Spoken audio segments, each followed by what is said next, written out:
Hello everyone, I'm Brian Alvarez, your host, and today we're back with another interview. This time I flew into New York to interview a special artist from the Bronx. He's self-produced. Not only can he rap, but he also sings. So tune in to learn more about him as an artist, also as a person. Without further ado, welcome Modernmcfly. What's up? How you doing, man? Good. How's your health been lately? My health? Yeah, just like it. How's Good. life been? Good. I mean, I'm actually pescatarian. Oh, really? So I try to stay healthy. I work out every day. Hey, that's good. And try not to eat too much pizza. Yeah, trying to cut weight again myself, man. But what's your favorite body part to work out? You fuck with legs or not? That's an interesting question. You I try it? to do overall. I do squats, push-ups, jumping jacks. I keep it like calisthenics. I feel you. Yeah. Oh yeah. So dude, what's crazy is how I first found your music. Yeah. So when I first found your music, in my last interview, I had a conversation with the Mercus, and we were talking about the upcoming talent and whatnot. And I just said I'm just trying to look for someone different, someone that stands out. And next day on Instagram, I see your ad on there, and I check you out, and I'm like, man, that's fucking crazy. But I mean, it's even crazy how ads listen to you, and like you'll be eating Doritos, and some Dorito ad comes up on your phone or something. But you could literally be like Aquafina, and you'll see water ads all day. But yeah, I'm glad you found me, and I'm glad you see me as different and innovative, because that's definitely what I'm going for. Oh yeah. Yeah. I mean, thank you for your time, and thank you for being here. I mean, your music stuck out to me, and I'm sure it's gonna stick out to other people hopefully soon. But so how was your childhood growing up in the Bronx, and what were some stuff that you were doing growing up? It was interesting. It's definitely not the worst areas, but it's the Bronx. I grew up around Castle Hill, and typical crackheads walking around. Yeah. And people doing stuff around you, but I try to stay out of it and stay focused. I was always a very artistic kid, and I built Legos and drew and sketched and played video games, so I never fell into that trap. Yeah. But I've had family members that did fall into that trap, so I kind of learned from that as well. And I went to Catholic school, just a bunch of bad kids doing goofy stuff, and what else? I don't know. It's definitely learn a lot growing up there, and it humbles you. And would you say your parents played a part in? I know your dad played a part of your musician or your artistry at least. Yeah, for sure. How would you say they helped you push you into being artistic or whatnot? Yeah, I mean, they were definitely always supportive. I actually grew up with my mother for the most part, but I would see my dad. They were separated, so I would see my dad on the weekends. Mm-hmm. So I definitely, I would sing rock band and stuff, and my mom never really, I guess, pushed me to be artistic, but she was always supportive. But my dad for sure, as I got older, and then now I'm living with him now, so he has definitely pushed me to keep making music and all that type of stuff. So yeah. And you want us to speak a little bit about how your dad and what he's doing with the major stage, or how you got involved with that too? Or? Yeah, sure. So my dad runs a company called Major Stage that has been around for years, and I've seen it as a kid. And I actually work there as well on the editing side of things and help out in engineering and that type of stuff. So yeah. When did you start getting into video editing or? Video editing I got into maybe 3 years ago. I was actually helping my friend Penco Hill, who's an artist. I used to help him with music and stuff. That's actually how I started. Not to segue, but how I started was engineering him. And at some point I was like, hey, maybe I should make a song. And then I tried it. I made this song called Real Right Rockstar, which was terrible. It sounded like a Lil Skies remake or imitation. And then I started helping him to get back to video editing. I started helping him edit his videos, And then eventually along the way I started editing my own videos, and of course they started off terrible. And then now I'm directing all my videos. So yeah. That's what's up. So was that your first song that you ever made? Was with your friend or? The first song, it wasn't with him, but it was around the same time. That was the first song I ever made. It was called Real Right Rockstar. And at that point, like, what artists like were you listening to, like, growing up, even before? Or? Growing up, I listened to a lot of different things. I listened to, of course, Lil Wayne, Kanye, Queen, Chief Keef, Lil Uzi, ASAP, who else? Even things like 50 Cent. My grandpa would play like old R&B and like bachata in the house. So Oh yeah. yeah. Bro, did you ever play that 50 Cent game? Or you 50 Cent game? Yeah, I forgot what it What was. was it? I think it was called the Rich or Die Trying or something like that. I forgot what it was Like called. a video game? Yeah. A video game? No, I never played that. Yeah, it was fire, bro. That's crazy. Yeah, no. I played a lot of video games though. Yeah, I grew up on 50 Cent a lot, like out of his CDs and whatnot. But shit, he was killing it like back then, even growing up. But yeah, Get Rich or Die Trying is one of the greatest albums. Out of New York, who did you like look up to? Like Definitely ASAP. Yeah. ASAP. Who else? Maybe like A Boogie, but definitely ASAP. Like seeing their whole crew, and like even the way they influence fashion and music, like they just came to something different. And me and my friends always looked up to that, and that was our original idea of what we wanted to do. We were like, we want to make the next ASAP, and it was a bunch of us. And then, people don't put in the work, so it was like two of us. Yeah. And then, yeah, that was like the blueprint for everything ASAP originally, but now it's definitely evolved into something else. And my biggest influence is definitely Kanye. Oh, yeah. As far as like the production, the innovation and all that, like I studied the shit out of his music like crazy. So yeah. Yeah, dude, ASAP's fucking fire. I mean, as far as the ASAP Rocky, I mean, their fashion and wise and like their music videos are fucking fire. Like whoever does their videos are fucking fire. Always. Yeah, Rocky's videos are like on another level. Yeah.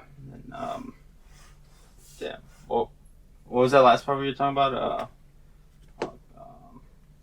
What, like biggest influences and stuff? Yeah, after Rocky. After you said Rocky. Oh, I was talking about Kanye. Oh yeah.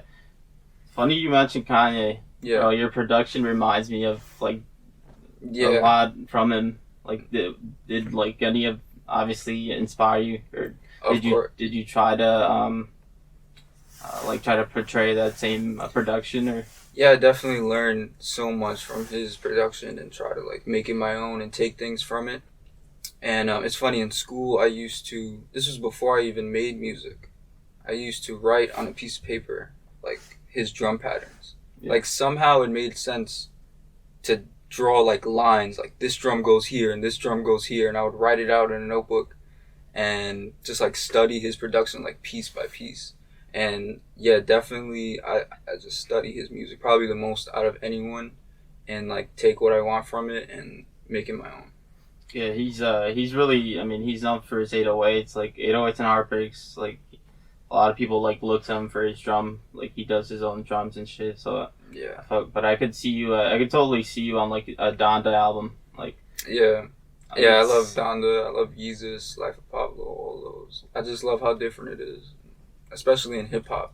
I don't even know if you call some of it hip hop. Yeah, but it's crazy how ahead of time Kanye was like with his music. Like even a lot of people are gonna probably hate me because of this, but I think the least favorite album that I have of Kanye is Yeezus. But as far as like being ahead of time, I think that was one album that I would say that you could bump Blood on the Leaves now. Yeah, that's one of my it could come out now. Yeah. Yeah. So, but what's been like the craziest experience that you had like in New York, like any like random like crackhead or something? Or damn, there's a lot of stuff. That's funny. Something random is coming top of mind. I remember there was an event for The Professor. Do you know who The Professor is? The basketball player? The basketball player. Yeah, there was an event. It was in like Bruckner Plaza. They set up a whole basketball court for the professor to go and like do his thing, show off, do his moves for the community or whatever. Mm-hmm. And then after that, they had like a sneaker signing in a Kmart. Yeah. Because I think the event was sponsored by Kmart. Oh. So they let everybody go into Kmart and get sneakers signed by the professor. But of course, kids from the Bronx were like, we're going to go steal shit from Kmart while they're doing a sneaker signing. Right. So the whole top floor was empty and there was nobody in there. So me and my friend Vic, we ran up to the top floor because there were no employees and the lights were off. And we were just, we didn't even really steal any. I think we stole gummy bears. Yeah. And we were just acting a fool. Like we put like a bunch of stuff in a shopping cart and just ran around and there were like other kids and we were just acting stupid. And then we just left. But there's other crazy stories, but I don't know why that random story came top of mind. But you just, it's a whole different world, like the way people speak. But it's also love, like the way we support each other. Yeah. And yeah, I went to St. Raymond's, which was an all boys high school. And that was just like a jungle of like kids acting a fool, even teachers acting a fool. Like you got crazy personalities. Yeah. All this stuff, and yeah. So, how would you describe your high school experience? Like, I know on one of your lines, I think you said you weren't like a popular kid. Yeah. And what is popular in New York City terms? Like, is it Balenciaga? Like, I mean, kind of.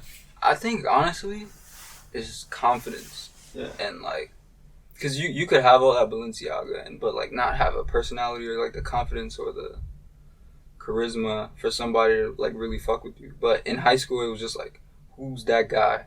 Like, I guess maybe you played a sport or maybe you got all the girls, whatever. Right. And just that New York confidence. But what was the other thing you said before that? Just not being popular, right? Yeah. So yeah, I wasn't like, I wouldn't say I was completely a recluse in a sense, but I definitely wasn't popular. Like I didn't seek validation. I was very much on my own. Like in high school, I had like two friends. Shout out Jose and Elias. Those are my two friends that I would be with every day. And everybody else was just like, I don't know, there was cool people, there was annoying people, but it was a very strange environment. All boys. There was no girls. It was all boys school, so everybody's running around, smacking each other in the ass and stuff. It's not good sometimes, but it was fun. I learned nothing. I didn't do work, but I learned from it for sure. At that point in high school, were you already like making music, or was that after high school? So senior year of high school was when I started making music. I was 16, 17, and that's when Vic Penco Hill had made a song, and so I was like started helping him with engineering, as I said earlier, and then I made my first song, and I actually performed that song at prom. Oh shit! So there's a video somewhere of me. Everybody picked me up, dude, and I was like crowd surfing at prom.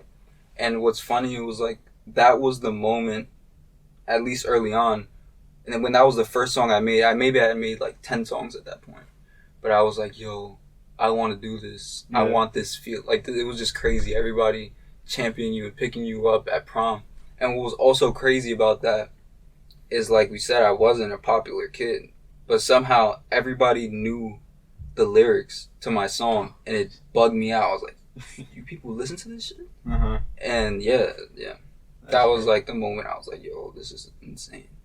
Did anyone else in high school, like besides your friends, like make music, or there was a few other kids in my school and other schools. So all the Catholic schools kind of like knew each other. Like kids from each school knew each other. So like Scanlon, Rays, Mount, Hayes, like we all kind of knew each other. So there were people from other schools that I knew made music, and a few from my school. But yeah.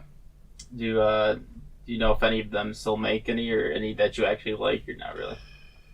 Probably just my friend, like, who's my best friend coming up, that I know still makes music. I think there's a few, but I haven't really paid it any mind. So when was the first time that you started producing like your own music? So I started off just rapping and kind of just imitating what I knew, like the Lil Uzis of the time and all that stuff. And I was just getting type beats from the internet, right, like any other SoundCloud rapper that starts off. Mm-hmm. And then eventually I was like, nah, I need full control of my sound. And I need to I really just need full control. And I had all these ideas in my head, but I didn't know how to execute it. So eventually one summer I was listening to T-Lop 4, Pierre Bourne's album. I don't know if you've heard it. But for whatever, you would think it was all the Kanye that pushed me to produce. But for whatever reason, hearing Pierre Bourne's album, I was like, yo, he's rapping on his own beats. I was like, I need to do this, finally. So that's what pushed me to do it, and that was about 2-3 years ago. So for about 2 years, I was just rapping, and then I started producing. In FL, I just literally sat there and played with it, watched some YouTube videos, and just got better over time. Other than Pierre, who's some producers that you look up to? Yeah, definitely him, Kanye, of course, Metro Boomin. There's so many. I don't want to miss them, but I mean, even Queen as a band, crazy. Tyler, the Creator, Pharrell. Even like Chief Keef's old producers, like they started a whole new wave. There's so many. Yeah, it's crazy. Trap music definitely influenced me, like trap production, and I like different production too. So yeah. Oh yeah, it's crazy how talking about Chief Keef. I come from Chicago, so it's crazy how he influenced the game. Yeah. It's fucking wild. Legend. So yeah, other than music, what are some of your hobbies? Hobbies. What do I do? I like UFC. I watch a lot of UFC. Yeah. Boxing. What the hell do I do? I watch a lot of stupid YouTube videos. Like, sometimes I still watch like Minecraft videos. Really? Like, there's this guy Dream. I don't know if you've ever seen it, but he plays Minecraft and tries to beat the game, but against like 6 people. So it'll be like 1v6 of him like trying to beat the game, and this shit is just crazy. So I watch stupid shit like that. I used to skateboard, but not anymore.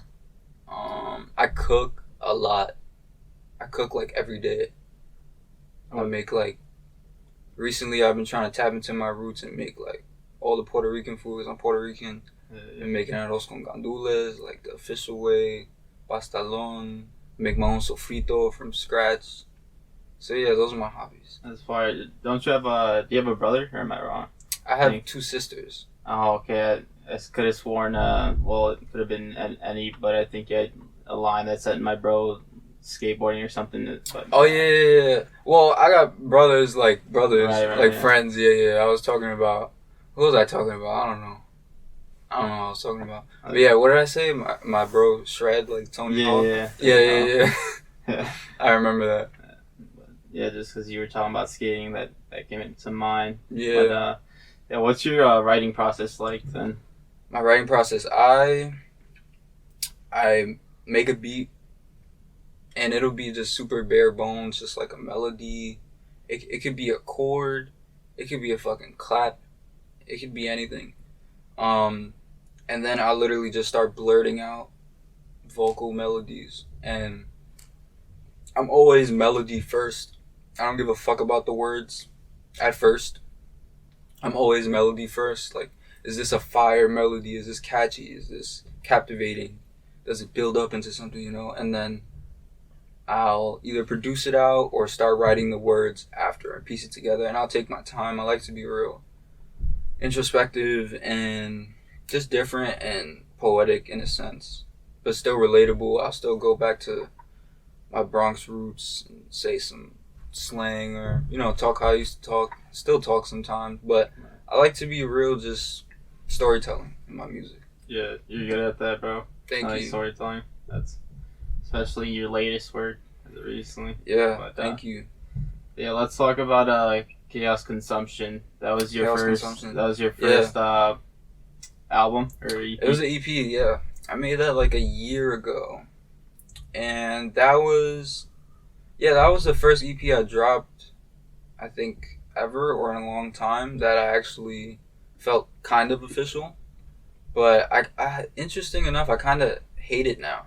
It's like it's like the more music you make, you always get better, and you end up hating your older music.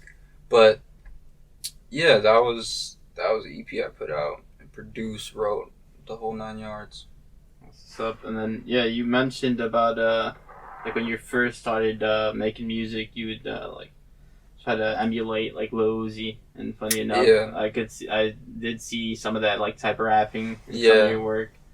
And it's funny, you didn't even hear my older stuff, which really sounds like, oh god.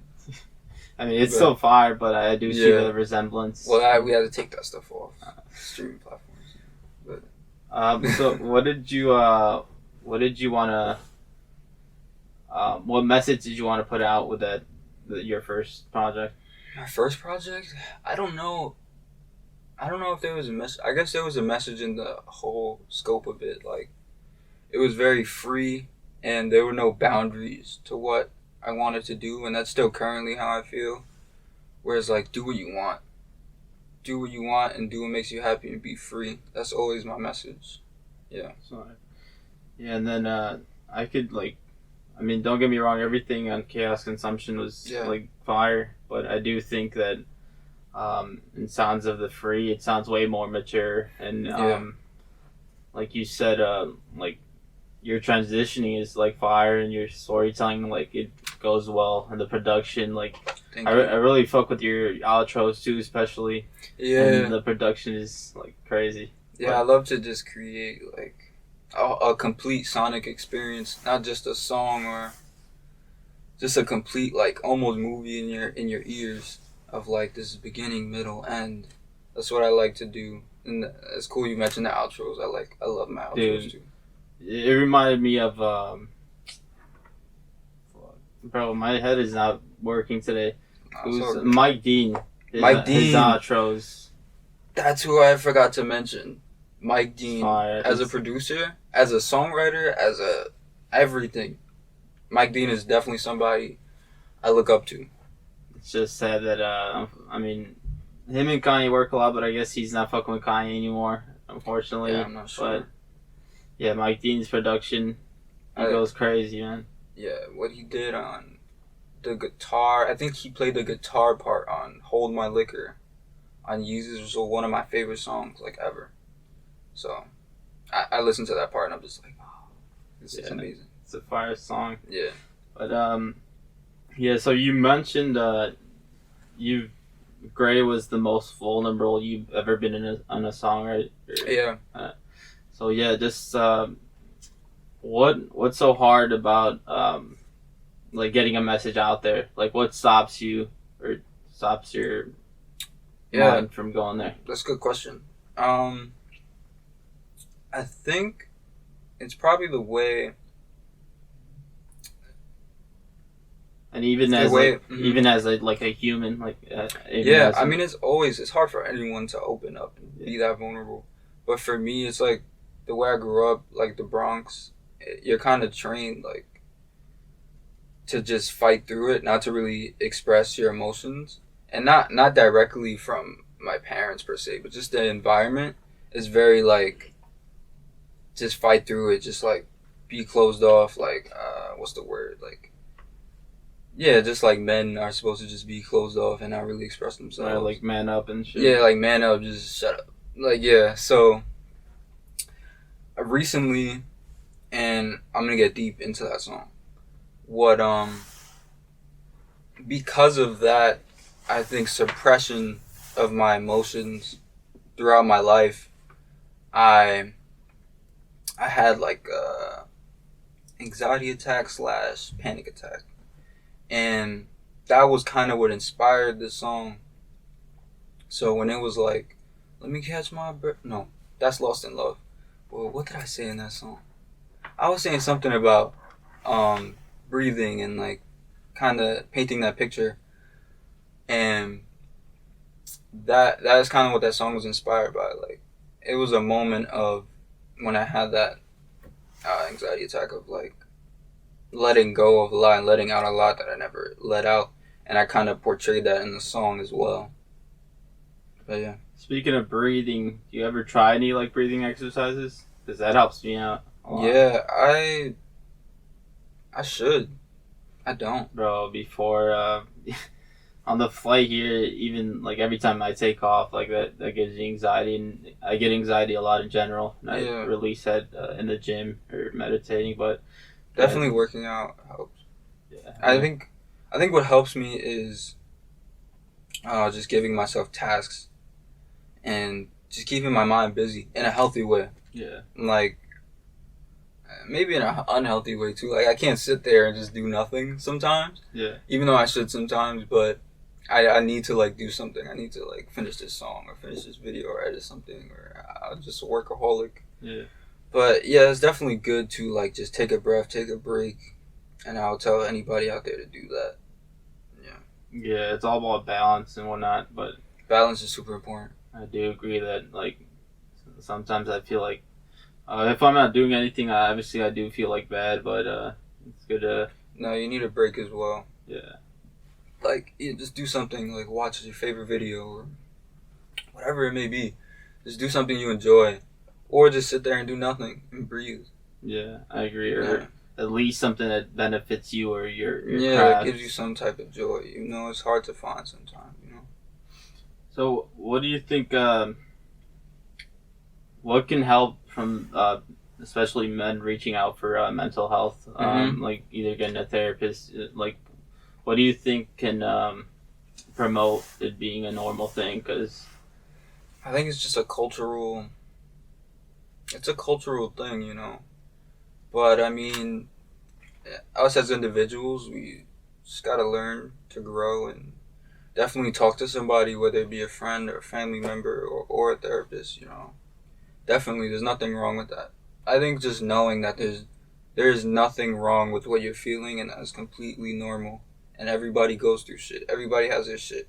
Whether it's anxiety or just being an asshole, which probably stems from something else. Everybody has their shit, and just be aware of that and know that it's okay for something to not be okay. Yeah. Who's someone that you'd want to work with? So definitely, I've listening to a lot of Brent Faiyaz recently. I love Frank Ocean, and who else? I'm trying to remember. Oh, so the one person I need a verse from before I die is Rick Ross. Like, hearing him on Devil in a New Dress just floating, talking his shit, Santorini, Greece. Like, I love Rick Ross and the way he just floats on beats. So yeah, definitely Rick Ross I need a verse from before. Yeah. And then if you could collaborate with any other engineer or producer, who would it be? Probably Mike Dean. What advice would you give to an upcoming artist? I would say keep going. Don't stop. And to get more into detail, just make a lot of music and put out a lot of content. Put yourself out there every day. Even if you feel like you're annoying people, you're not. You're doing your job. So just get out there, promote yourself, make music, and grow. Just keep going. Oh yeah. Anything else you'd like to talk about? What do you think we missed? Nah, I mean, I don't know. I say just to anyone out there, do what you want and keep going. It'll all work out. Yeah. Thank you for your time today, and yeah, hopefully more people find your music. And of course, thank you for coming. Yeah, man. If you say that you still haven't even found your sound, I can't wait to hear what that sounds like, because your shit is fire already. Yeah, thank you. I appreciate that. I appreciate your time as well. Yeah, that was it, guys. Third Eye Views, Modernmcfly, to the moon. Let's go.